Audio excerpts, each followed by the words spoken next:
stress of all of the work of being a parent, being a worker, being a partner, trying to manage the house, I think that we are making a very grave mistake if we think that what we want to do is create how it was before, now happening all at home. So I think we have to just throw that concept out and say we are doing the best that we can with what we have access to.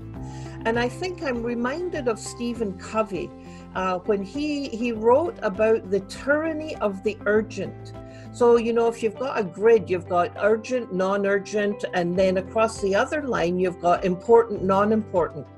What we're finding parents telling us is that they are in the tyranny of, I have to do these urgent things. You know, I have to do this stuff with my 7-year-old and my 4-year-old. But what my heart is crying out to do is to be focusing on what's important. And what's important is being together, making them feel safe, making them feel connected, and working with my partner for us to say, let's stop this madness. And we're not going to meet all of the objectives that are being put on us, but we're making our family a priority so that we can be the resilient families at the end of this change in our world.